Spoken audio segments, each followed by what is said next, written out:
최백은의 이게 경제다. 경제 이야기를 쉽고 명쾌하게 풀어보겠습니다. 건국대학교 최백은 교수와 함께합니다. 교수님 안녕하세요. 네, 안녕하세요. 네, 2021년 새해가 밝았는데 새해에 저도 함께하게 됐습니다. 예, 반갑습니다. 네. 제가 허앵커한테 얘기를 들었는데요. 네. 굉장히 허앵커가 아끼는 후배라고. 아유, 이렇게 또 칭찬을 해주셨네요. 감사합니다. 교수님 먼저 새해 복 많이 받으세요. 아유, 감사합니다. 네, 올 한 해 네. 무엇보다도 건강하세요. 아, 감사합니다. 청취자 여러분께도 새해 인사 한 말씀 부탁드릴게요. 예, 제가 이 안동 MBC하고 인연 맺은 지가 벌써 3월 달이면 이제 2년이 돼가네요. 네. 예, 그래서 굉장히 안동 시민들한테 많은 복을 받았는데요. 근데 제가 때로는 그러니까는 제 생각과 다른 청취자들한테 좀 불편을 드릴 수도 있고, 네. 그렇지만은 저는 그냥 학자로서요. 저는 이제 제가 별명이 팩트 체커라고 돼 있는데, 네. 그 경제적인 사실을 전달하는데 저는 충실하려고 노력을 하고 있습니다. 그러니까는 저에 대해서 다른 생각을 갖고 있는 거 얼마든지 이해하지만은, 이렇게 생각하는 그 경우도 있다는 것을 좀 이렇게 이해해 주셨으면 감사하겠습니다. 네. 그리고 무엇보다 말씀하신 것처럼 팩트 체커, 팩트를 기반으로 하신 거니까 네. 들으시는 분들도 크게 불편하진 않으실 거라고 생각은 합니다. 예, 감사합니다. 네, 2021년에도 이렇게 쉽고 또 명쾌하게 경제 이야기를 풀어주실 거죠? 네, 그렇게 노력하겠습니다. 네, 주제에 이제 넘어가 볼 텐데요. 최근에 국토부 장관이 교체가 되기도 했고요. 새해에도 여전히 국민 삶의 큰 화두 중에 하나가 집값일 텐데요. 최근에 재밌는 기사 하나가 눈에 띄더라고요. 이게 제목이 다주택자가 많아야 집값이 안정된다라는 건데 지금까지 문재인 정부는 다주택자를 투기꾼이자 또 집값 상승의 원인으로 봤는데 현 정부의 부동산 정책 전체 이 자체가 틀렸다는 얘기를 했거든요. 그러니까 다주택자가 많아야지 집값이 안정된다. 이거 어떻게 보세요? 저는 대학에서 지금 30년 넘게 지금 선생 생활을 하고 있는데요. 네. 30년 이상 동안 연구하고 교육을 하면서 제가 내린 결론은요. 일반 국민들이 경제를 참 어려워하고 그러는데요. 네. 사실 전문가들이 얘기하는 주장들이요. 사실은 일반 국민들이 경제를 모르는 국민들이 생각하는 상식하고 크게 벗어나지가 않아요.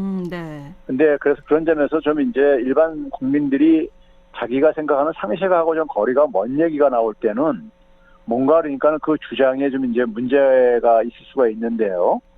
그러니까 우리가 흔히 이제 다주택자들이 일종의 투기꾼으로 되게 만약에 이미지가 이렇게 되어져 있잖아요. 지금 좀 그렇죠. 네. 예, 그래서 투기라는 것이 결국은 주택 가격을 상승시키는 하나의 요인으로 이제 우리가 지적을 하고 있고요. 네. 그런 점에서는 일반 국민들이 그동안 생각했던 그 상식과는 굉장히 거리가 먼 주장이 나오다 보니까 사실은 이제 보도가 상당히 의아해할 수밖에 없는데요. 네. 제가 그래서 이게 12월 29일자로 이제 발표가 됐어요. 네. 주택산업연구원이라고 해가지고 주택 건설업자들의 이해 단체들이 모여서 만든 민간 연구소예요. 네. 여기서 했는데 이제 결론부터 가장 중요한 것부터 얘기하면요. 이분들이 좀 너무 무리를 해가지고 다주택자의 비율을 좀 납득이 안 가는 방식으로 계산을 했어요. 네.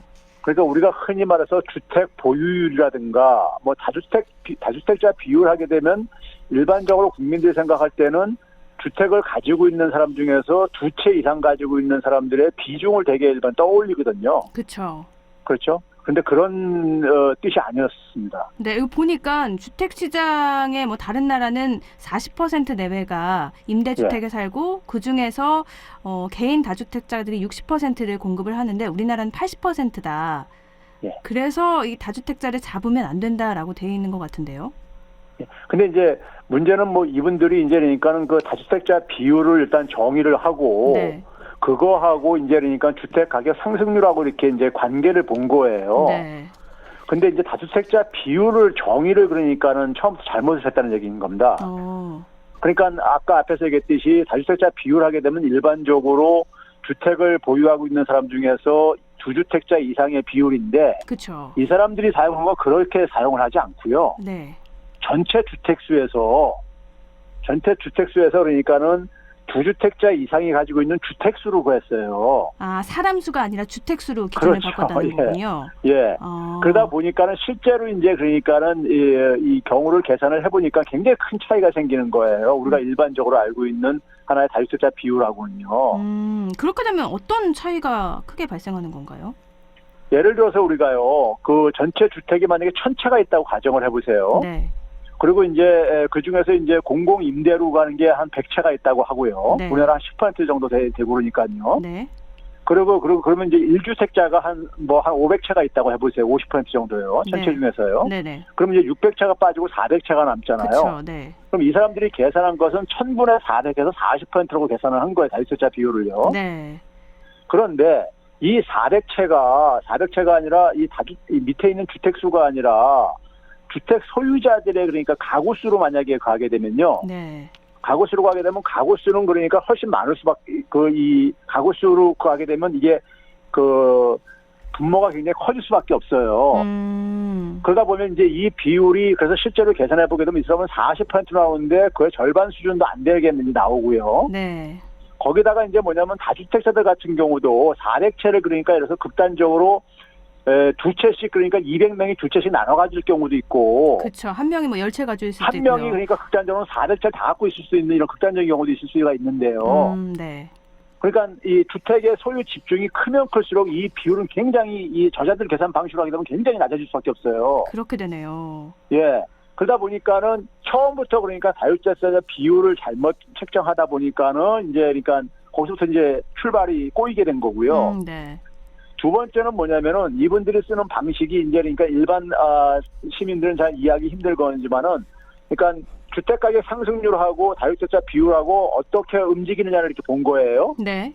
근데 이게 이제 반대 방향으로 이렇게 이제 그러니까 이게 분포가 돼 있더라 이거예요. 네. 그러니까 다주택자가 많으면 주택 가격이 떨어지고 가격 상승률이 떨어진다 이거죠. 그렇게 봤죠. 네. 그런데 이게 이제 이분들이 사용한 방식이 굉장히 단순한 방법을 이제 사용을 했는데요. 네. 근데 거꾸로 해석을 하면요. 네. 거꾸로라는 얘기는 뭐냐면 주택 가격 상승률이 올라가게 되면은 네.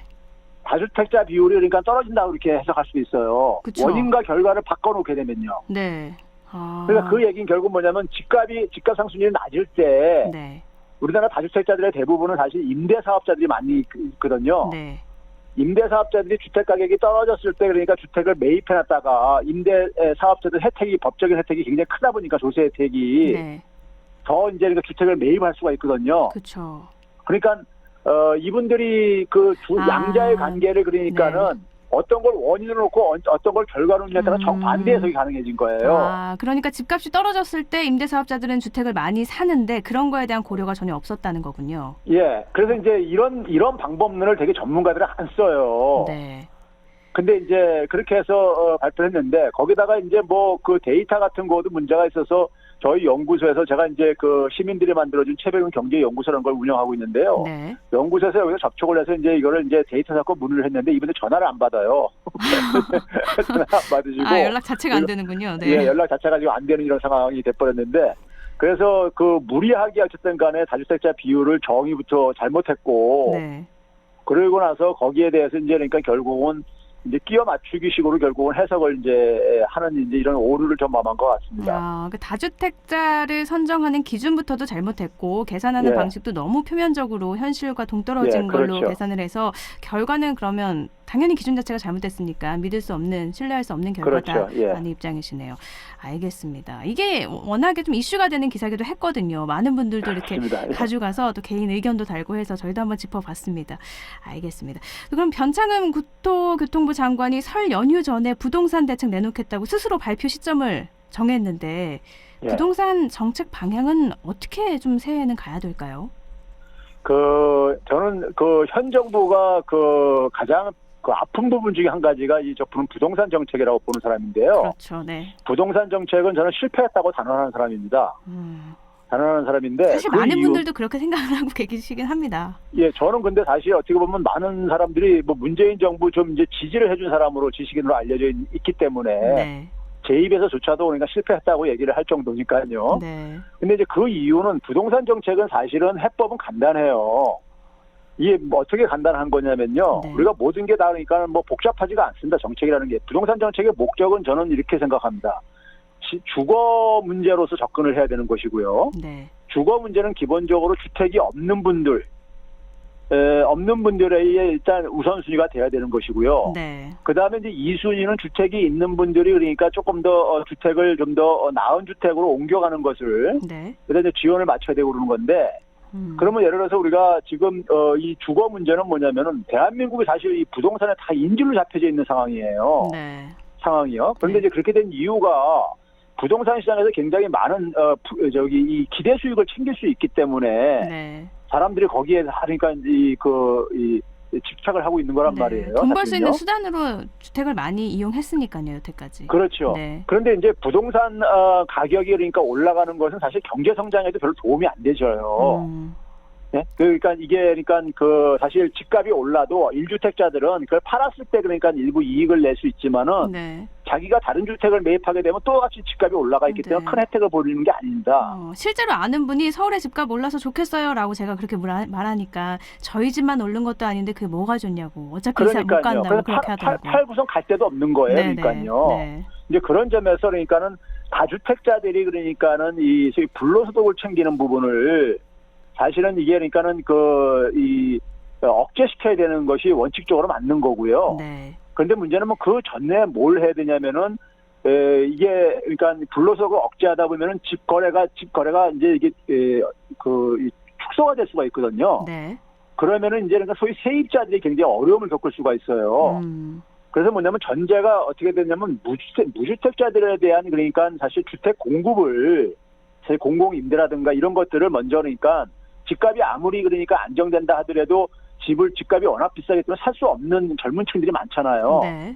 이런 이제 집이 없는 무주택자들에 대해서 장기 공공임대를 많이 확충을 해야 되는 겁니다. 네. 그 전제 속에서 다주택자들한테 그러니까 일정한 기간을 주면서 그러니까 집을 처분하도록 네. 불필요한 주택들은 시장에 내놓도록 이렇게 이제 유도를 해야 되는 거죠. 네. 해야 되는데 현 정부는 뭐냐면은 초창기만 하더라도 그 투기 수요를 억제한다고 하면서 한편에서는 뭐냐면은 임대사업자를 굉장히 장려를 하는 정책을 썼어요. 처음에 그랬죠. 다주택자를 할 거면 그렇죠. 네, 뭐 세금 혜택을 원래 많많이 주니까 예. 개인이 하지 말아라 이렇게 얘기를 했었죠. 그 혜택이요. 제조업을 하시는 분에 비해 가지고요. 40배에서 60배 정도 더 세금 혜택을 받아요. 제가 계산해 보니까요. 40배에서 그러니까 60배 당연히 그러니까 네. 지방의 중소기업 하시는 분들조차도 서울 수도권에 대해서 임대사업자 등록해가지고 이 부업을 하는 경우가 생기는 이유가 사회가 그렇게 많은 그러니까 불로소득을 얻을 수 있게끔 허용하니까 사실 그게 되는 거거든요. 네. 그런 점에서 이제 그러니까는 이 한쪽에서는 그러니까는 투기를 억제한다고 하면서 한쪽에서는 집값을 상승시키는 정책을 쓴 거예요. 그러면서 이제 그러니까는 계속 핀셋식으로 접근을 했잖아요. 네. 핀셋식으로 접근하다 보면 핀셋식 접근 방식으로는 이게 해결이 안 됩니다. 우리가 흔히 풍선 효과를 얘기하듯이요. 네네. 하다가 계속 너무 오르니까 뒤늦게 이제 그러니까는 센 정책을 내놨죠. 네. 한 발 늦은 정책이라는 거죠. 예, 동시에 이제 막 내놨죠. 보유세도 강화하고 뭐 이제 그러니까 주택 임대차 3법도 내놓고 막 그렇게 됐잖아요. 네. 그러면서 이제 거기 그 속에서 이제 막 이제 혼란이 이제 오게 된 거죠. 그러니까 첫 단추를 잘못 끼다 보니까는 이게 계속 엉킨 건데, 그래서 변창흠 장관 같은 경우는 이제 그러니까 이것을 제가 이제 그래서 늘 그런 얘기를 했습니다. 정부에서 그러니까 이건 굉장히 불신을 자초하는 부분이 있기 때문에 네. 여기에 대해서 그러니까 사과를 하고 잘못했다는 걸 인정을 하고 네. 거기에 대해서 해당 공직자들은 책임도 져야 되고 네. 그러면서 첫 단추부터 다시 깨야 된다. 네? 그렇게 정도로 가야지만이 국민들이 그러니까 믿을 수 있고 네. 또 거기다가 정책을 위반하는 고위 공직자들은 그러니까 우리가 소위 말해서 부동산 백지 신탁 같은 걸 하고 네. 예? 그리고 집을 처분할 각오가 다주택을 처분할 의지가 없는 분들은 공직자를 그만둬야 되고 네. 그런 이제 의지를 보여줘야 돼요. 워낙 불신을 많이 샀기 때문에요. 네네. 정책이라는 것은 국민들의 신뢰를 얻지 못하면 성공할 수가 없어요. 모든 정책이요. 네. 그런 점에서 이제 그러니까는 정부가 그러니까 사실은 이 부분은 그러니까는 자꾸만 그러니까 전 정부 탓으로 돌리기보다는 그러니까 잘못했다는 것을 인정을 하고 네. 그 속에서 그러니까는 그 제대로 된 정책을 만들면서 의지를 보여줘야 되는 거죠. 네. 그러니까 새롭게 시작을 하려면 깔끔하게 잘못했다 말을 하고 예. 공직자들도 다주택자 다 정리하고 새롭게 예. 시작을 해야 된다. 대책을 뭘 내놓든 간에 이런 입장이신데요. 그렇죠. 잘못한 걸 인정을 해야 되죠. 예. 알겠습니다. 그리고 또 지난해 연말인데요. 한 보수 언론에서 사설을 통해서 문재인 정부 들어선 지 3년 6개월이 지났지만 성공한 정책 하나도 없고 특히 빈곤층은 55만 명이나 급증했다. 약자를 위한 정부 맞냐. 소득 주도 성장의 폐해다. 이런 주장을 했는데 이건 어떻게 보세요? 이게 참 가끔 언론들을 보게 되면은 정치인들이 그러니까 특히 이제 야당 정치인들이 이제 여당을 공격을 하기 위해서요. 네. 이제 소위 말해서 이제 그러니까는 그 가짜 뉴스를 만들어내는 경우들이 있어요. 그리고 이제 이것을 언론이 그대로 받아쓰기를 하면서 또 재생산 유포를 하고 그러는데 네. 그 전형적인 경우입니다. 이게요. 이건 완벽한 가짜 뉴스다. 예, 가짜 뉴스입니다. 그럼 55만 명 급증했다는 건 아예 어디서 나온 수치일까요? 그러니까 이게 이제 어떻게 된 얘기냐면요. 네. 우리나라에 이제 이 그 빈곤층이 그러니까는 OECD 국가 중에서도 지금 문재인 정부 들어서 좀 일부 개선됐음에도 불구하고 6위입니다. 여전히 높아요. 네. 빈곤층이요. 네. 빈곤층 하게 되면 우리가 기초생활수급자 하고요. 그다음에 이제 차상위층에서 이제 그러니까는 그 이 빈곤층에 해당되지는 사람들로 구성이 되어져요. 네. 그런데 우리가 이제 기초생활수급자 자격 조건이 굉장히 까다롭습니다. 네. 그래서 우리가 송파 세모녀 사건 있잖아요. 네. 그리고 혹시 기억나실지 모르겠는데 봉천동에 사시는 탈북자 모자가 그러니까는 그 자살을 굶어서 죽은 이런 거 뉴스가 나온 적이 있었어요. 네. 근데 이분들이 그러니까 기초생활수급자가 아닙니다. 송파 세모녀도 기초생활수급자가 아니에요. 겉으로 보기엔 기초생활수급자가 당연한데 자격이 안 됐다는 거죠. 자격이 안 되는 거죠. 그러니까 이 빈곤층으로 기초생활수급자가 되는 게 그렇게 간단치가 않아요. 네. 그러다 보니까 이제 이런 사각지대를 이거를 좀 해소를 해야 된다는 것을 이게 공감대가 형성돼 있었어요 그동안에요. 네. 그런데 이제 문재인 정부에서 이것을 점진적으로 이제 그러니까 이 조건을 좀 완화를 해 왔어요. 네. 한꺼번에 딱 완화를 하기에는 이제 그러니까는 너무 이제 부담이 클 수 있고 그러니까는. 네. 그래가지고 완화를 해가지고 2017년부터 한 54만 명이 기초생활수급자에 더 지원 대상으로 포함이 된 거예요. 이 조건을 완화하다 보니까요. 네, 그러니까 기초생활수급자 자격이 안 돼서 복지 혜택을 받지 못한 이 사각지대의 사람들이 실제로 이 다시 혜택을 받는 거지 없던 빈곤층이 생긴 건 아니다라는 입장이시네요. 그렇죠. 그렇죠. 그러니까 이 55만 명은 마땅히 받아야 될 분들이 여태까지 못 받은 게 문제였던 건데. 그렇죠. 알겠습니다. 거기다가 이제 우리나라 인구 구조를 보게 되면요. 네. 고령화가 굉장히 빨리 진행되고 있잖아요. 네. 대개 빈곤층이 대개 노인 빈곤층이 굉장히 높습니다. 네. 노인 빈곤율이 우리나라 OECD에서 압도적으로 1위예요. 네. 그런데 이제 이 노인들이 문재인 정부에서 어느 정도 증가했냐면요. 네. 128만 명을 증가했습니다. 65세 이상 인구가요. 이건 누구의 잘못도 아니라 자연스럽게 그렇죠. 노인 빈곤층이 된 고령화가 수치가요. 네. 되면서 65세 이상 인구가 128만 명 증가인데 여기다 노인 빈곤율을 적용해서 계산해 보면은요. 여기서 한 55만 명이 빈곤층 편입된 거예요. 네. 그러니까 65세 넘어가는 순간에 우리나라는 한 40% 이상이니까 빈곤층을 전락합니다. 왜 그러냐면 노후 대비를 못하고 네. 못하고 이제 그러니까는 직장을 또 오니까 일찍이 한 50살 전에 그러니까 1차 직장에서 퇴직을 하고 네. 그다음에 자녀들 뭐 이렇게 키우고 그러면서 그러니까 노후 대비를 못하다 보니까는 일찍이 그러니까는 직장을 떠나면서 그러니까는 빈곤층으로 전락하는 경우가 10명 중에 4명 이상이 된다는 얘기예요. 네. 이게 현실이거든요. 그렇군요. 그러니까 이런 상황 속에서 이분들을 그러니까 방치하게 되면은 그냥 고르장 치러야 되는 거예요. 근데 이거를 이제 그러니까는 지금 우리나라가 전 세계에서 경제 규모가 12위 나라인데 이런 빈곤층이 그러니까 65세 이상 중에서 10명 중에 4명 이상이니까는 빈곤층이라는 것은 이건 자랑스러운 얘기가 아니거든요. 네. 그러니까 이거를 좀 그러니까 우리가 복지 사각지대를 좀 확장시키는 것은 지금도 부족한 거예요, 여전히요. 근데 그 결과로 나온 걸 가지고 빈곤층이 증가했다고 이렇게 이걸 이제 발표를 한 거죠. 이건 그러니까 어떻게 보면 수치가 늘어난 건 다행인 측면도 그렇죠. 있는 거네요. 알겠습니다. 복지 확장을 한 것인데. 네. 예. 어떤 사람이 빈곤층 증가로 이렇게 빈곤층을 만들었으니까 알겠습니다. 또 전국민 재난지원금과 다양한 현금 복지로 천문학적인 세금을 뿌렸지만 양극화는 확대되고 있다. 국가 부채만 4년 새 220조나 급증했다. 그러니까 경제 운용의 기조를 친시장 쪽으로 전환하지 않는 한 세금 살포는 의미가 없다는 거다. 이런 지적도 했는데요. 자, 우리가 이제 국가 채무는요. 국가 채무는 그러니까 우리가 국가 채무 비중이 중요한 겁니다. 그러니까 액수보다요? 개인 같은 경우도 그래서 월 소득이 그러니까 아니 연소득이 1억인 사람하고요. 네. 연소득이 그러니까 한 2천만 원 되는 사람하고 부채는 그러니까 다를 수밖에 없어요. 그러네요. 그러니까 한 5천만 원 부채가 있을 때 연소득이 2천만 원인 사람은 굉장히 버겁죠. 그렇죠. 근데 1억인 되는 사람은 그걸 우리가 감당할 수 있잖아요. 네. 그렇죠? 네. 그런 것처럼 그러니까 소득 대비해서 부채 규모가 중요한 거예요. 절대 부채가 중요한 게 아니라요. 네. 그럼 그렇죠? 소득 대비로 봤을 때는 심각한 상태는 아닌 건가요? 우리나라는 OECD 국가에서 경제 규모가 그러니까 그래도 인구가 좀 뭐 100만, 뭐 200만 이 정도 되는 나라 빼놓고 보게 되면요. 사실상 OECD에서 가장 재정 건전성이 좋아요. 네. 그러니까 우리가 올해 코로나 사태에서도 재정을 많이 그러니까 적자로 운영을 했는데 세계 대부분 나라들이 네. 우리나라 같은 경우는 그러니까는 재정 그 적자 규모도 OECD에서 1위예요. 네. 가장 낮은 거예요. 우리나라가 한 4.3% 정도 GDP 대비 이 정도 썼는데요. 네. 미국이나 일본 같은 경우는 그러니까 뭐 16%, 막 12%, 막 20% 막 이렇게 쓰고 있어요. 네. 그러니까 우리나라가 이 국가 채무를 갈 때 일부 정치인이 이제 이런 얘기를 했어요. 무슨 얘기를 했냐면은 국가 채무만 가지고 비교하면은 객관적으로 이게 이제 그러니까 우리나라가 문제가 없다 보니까는 네. 뭐 공기업들 부채를 그러니까 포함하고 그다음에 이제 뭐 우리 소위 4대 연금 같은 경우도 이런 것까지 이제 미래에 우리가 부담해야 될 것까지 포함하면은 네. 상당히 높다 이런 얘기들을 하고 그러거든요. 네네. 그런데 공기업이나 그러니까 이런 연금 충당 부채 같은 경우는요. 그 국가 채무 비중에 포함을 안 시키고 있습니다. IMF에서요. 안 시키는 이유가 있어요. 왜죠? 그 이유가 왜 그러냐면은 이 공기업이라는 건 뭡니까요? 경제 활동을 통해서 돈을 버는 어떤 하나의 이 경제 조직체라고요. 공기업도요. 네.